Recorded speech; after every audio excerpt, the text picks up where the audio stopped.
Okay, so there's a few things there. So the first thing is the people that have it all figured out, they're either lying or delusional. So don't believe them for a second when they say they have it all figured out. They have a picture of what they believe is the right path, and that path that they have may have come from somebody else. It may have been drilled into them by a parent or a friend or whatever else. It may not be their vision. It may be their vision. But here's the thing about that.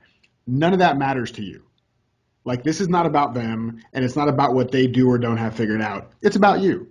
And so just like we were saying with the networking, make it all about them. This is a time where you can make it all about you, right? You can be a little selfish and self-centered and self-absorbed and just focus on yourself.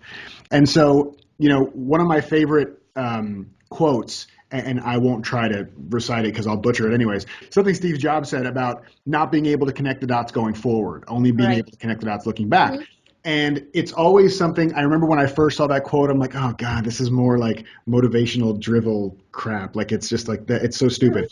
But if I look at where I am today, there is no way I could have predicted any of the things that happened up to this point, or the connections I've made, or the ups that I've had, or the downs that I've had, or the things that did work out or didn't work out. It would be impossible. So for me to think that I need to have it all figured out looking forward now comes from a place of fear.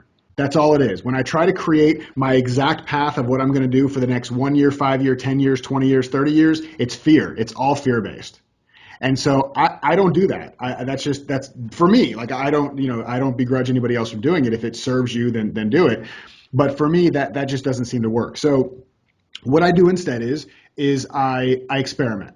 And I recognize that there are no wrong decisions, right? There may be paths that you decide on or things that you do that don't serve you or ultimately are things that are not ideal for you. That's fine. No decision, unless it's jumping out of an airplane without a parachute, no decision is terminal. Right.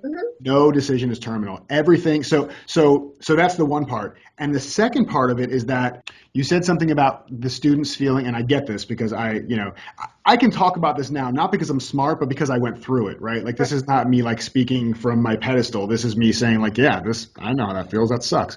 And what I'll say is that if we feel like we have to have things figured out, we're already on the wrong path. Right? If we put the pressure on ourselves that we have to have something figured out, if the mindset is, I must know exactly what I'm doing, nothing creative comes out of that anyways.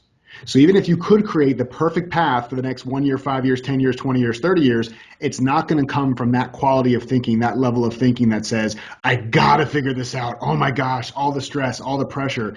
Nothing fun comes from that. And so I'd say do whatever you can to be more relaxed and light and not so serious about what's going on. And then you can have something more creative happen for you.